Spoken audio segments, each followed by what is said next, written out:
Bueno, además de todas las noticias que enumeramos en la editorial, hubo terribles medidas que tomó el gobierno el 8 de julio con el decreto 461-2025, donde, entre otras cuestiones, se desmantela la Dirección Nacional de Vialidad, lo cual implicaría no solamente cientos de despidos en el área, sino que además dejaría 118 rutas a la deriva, más de 4.500 kilómetros, 40.000 kilómetros sin mantenimiento, exponiendo a los argentinos a un gravísimo riesgo vial. Estamos en contacto con la secretaria general del Sindicato de Trabajadores Viales y Afines de la República Argentina, la compañera Graciela Aleña, miembro además de la CAT, la Confederación Argentina del Transporte de la República Argentina, y también del Consejo Directivo de la CGT, que está liderando un plan de lucha y movilización contra esta medida criminal del gobierno. ¿Cómo estás, Graciela? Buenas tardes, estamos en el programa de la Alameda Laudatistas. Hola, buenas tardes, ¿cómo estás? Muchas gracias por la comunicación. No, por favor. Mira, Graciela, para que el público, los oyentes puedan comprender qué significa esta medida, además, obviamente, de la pérdida de fuente de trabajo, de los despidos, del ataque al convenio colectivo, digamos, de los propios trabajadores de vialidad, ¿qué significa para el riesgo de los argentinos esto de el desmantelamiento de la Dirección Nacional de Vialidad? Y en definitiva es la desintegración de nuestros pueblos, de nuestras provincias, porque el no mantenimiento va a generar, por supuesto, un perjuicio grave para quienes transitan sobre las rutas. Ya lo está haciendo, ¿no?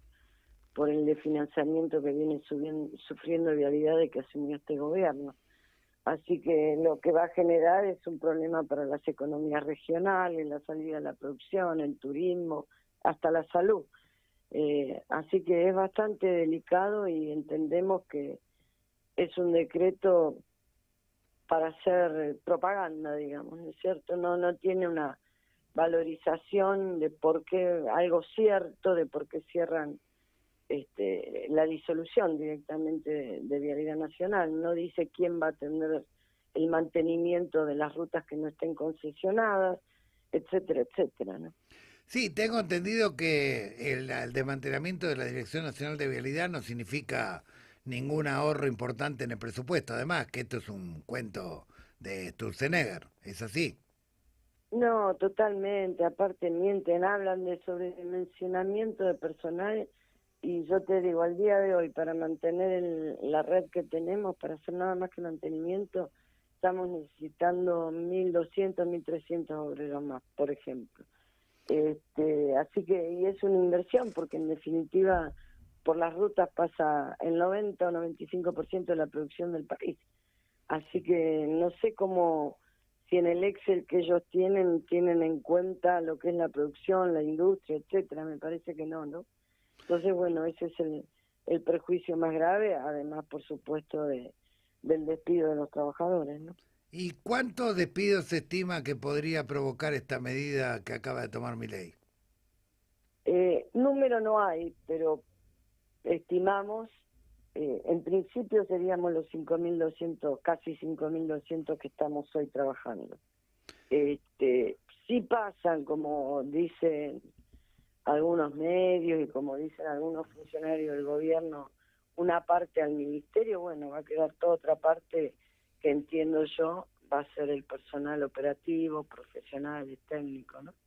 Así que no va a existir, no dice el decreto, no dice ni el por qué, ni para qué, y ni qué se va a hacer, cómo van a encarar ellos la conservación, porque todos sabemos que hay lugares donde el tránsito vehicular no puedes poner un peaje porque de ninguna manera eso te va a significar una recaudación, no solo para ganancia de la empresa, sino para que puedan mantener las rutas. Por eso se limitan ahora a extender la concesión que hay a 2.200 kilómetros más, que son en total menos de 10.000, así que nos quedan a nosotros 32.000 kilómetros que nadie dice quién lo va a atender. ¿Qué privado va a invertir en una ruta que no le deja ganancia? Claro. ¿Y qué medidas se está impulsando el sindicato y qué respaldo hay de la CAT y de la CGT? De la CAT total, la verdad que nos han acompañado el martes pasado, hicimos una movilización y una asamblea, una conferencia y bueno, estuvieron ahí presentes la mayoría de los gremios que integran la CAT, acompañándonos, más algunos diputados. Así que en ese sentido estamos tranquilos porque tenemos el apoyo. Y de la CGT, mensaje de apoyo de algunos secretarios, pero nada definido por la situación, la verdad. Y yo integro la CGT.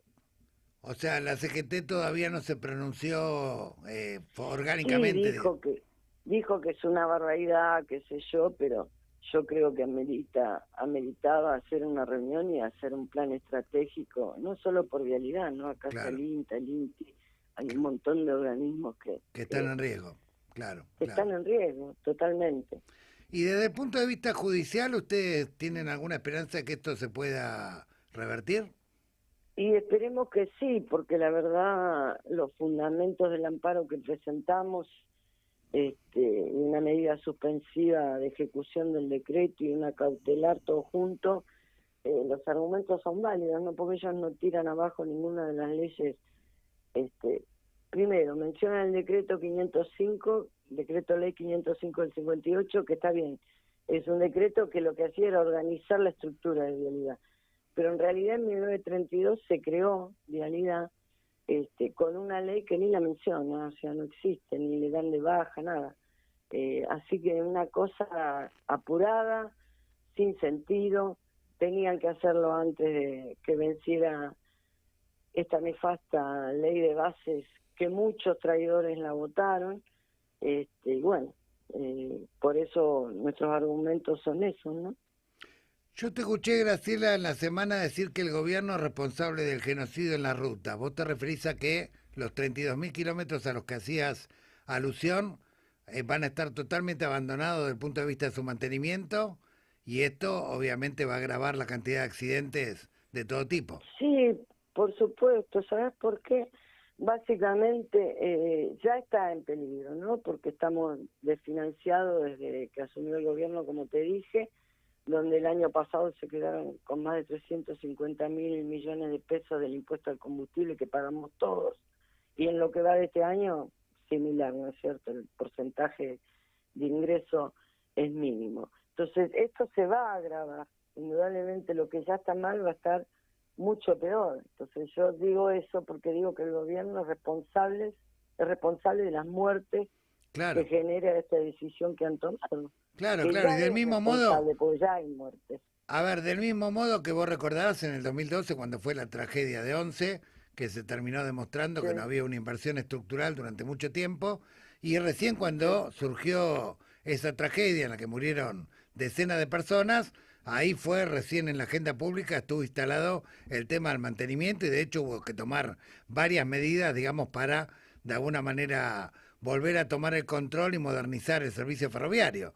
Acá parece que estamos seguro. esperando una masacre en la ruta para que haya alguna reacción, ¿no? Espero que eso no ocurra, pero y que podamos Ojalá que frenarlo no, a tiempo. ojalá que no. Ojalá que no, pero creo que sí tienen que saber los fiscales de nuestra patria que el responsable es el gobierno, no son los trabajadores, a quienes les adeudan todavía adicionales por ir a trabajar con 40, 50 grados de calor o con -20 en el frío. En este momento los compañeros, yo me pregunto, ¿quién va a hacer el despeje de nieve en la Patagonia? ¿Quién va a atenderlo cuando haya una luz en el norte argentino? ¿Quién va a atender las tragedias o las inundaciones que se produjeron? Nosotros en Bahía, al toque, nuestros trabajadores de acá y de otros distritos del país fueron directo allá. La inundación de Campana Zárate, lo mismo, estábamos presentes. ¿Quién se va a hacer cargo de eso? Porque eso tiene que tener una Claro, estructura y un conocimiento. O sea, nuestro personal no es un personal que está mirando la luna. Es gente preparada para hacer todas esas tareas. claro. Graciela, buenas tardes. Facundo te saluda. Bueno, primero, cuando Hola. vos explicás esta idea federal, ¿no? De la Patagonia, de Bahía Blanca, da una idea, ¿no? Porque a veces uno, si bien hace el esfuerzo por no tener una mirada ambacéntrica, a veces, bueno, parece que vialidad queda reducido solamente al AMBA y es un trabajo, una función estratégica y mucho más central de lo que uno, al menos desde acá, puede imaginar. Sí. Y en ese sentido quería preguntarte si ustedes si Vialidad vino viste que hubo distintas oleadas de despidos, si habían sufrido despidos, o si esta fue, digamos, fue la primera avanzada que tuvieron contra el organismo. No, el año pasado ya sufrimos despidos, unos 157 compañeros, a dedo, por supuesto, y bueno, después nosotros logramos, hablando con el administrador que estaba, previo al ingeniero Campoy, logramos, por el tipo de tarea que hacían, para que te den una idea, habían despedido un trabajador de Tierra del Fuego, que era el único laboratorista que tenía el distrito, por ejemplo, ¿no? Entonces logramos 22 más o menos compañeros, por sus funciones pudieron reincorporarse. Y después, bueno, después sí hubo despidos por temas sumariales que no hacen al caso, digamos, ¿no? Pero bueno, ahora es mucho más fuerte, ¿no? Bueno, Graciela, te agradecemos mucho cómo clarificaste la cuestión para los oyentes. Estamos obviamente a total disposición del plan de lucha, de movilización que ustedes están llevando adelante y también apoyando obviamente el amparo y esperando que la justicia resuelva a favor de los trabajadores. Y bueno, y también aprovechamos para pedir desde aquí que el 7 de agosto, cuando la CGT anuncia que va a ser jornada de lucha y movilización, este tema esté en el centro de la agenda, como el tema del INTA, del INTI y de todos los organismos neurálgicos del Estado argentino que estas bestias se están desmantelando. Yo te agradezco mucho, compañero, honestamente. Agradecida enormemente porque, bueno, hay parte del pueblo no conoce cuál es nuestra tarea, ¿no? Sobre todo los que por ahí están acá en Capital. Bueno, el propio ministro no lo conoce porque no debe andar por nuestras rutas, no se manejan aviones, etcétera. Sí, tal cual. Y lo lamentable es que si no escuchan ahora la voz de los trabajadores de vialidad, el pueblo se va a dar cuenta cuando ocurran estos trágicos Claro. accidentes, porque es la crónica de una tragedia anunciada esto, y obviamente hay que tratar de evitarla. Muchísimas gracias, Graciela, No, y gracias a a disposición. ustedes. Un abrazo.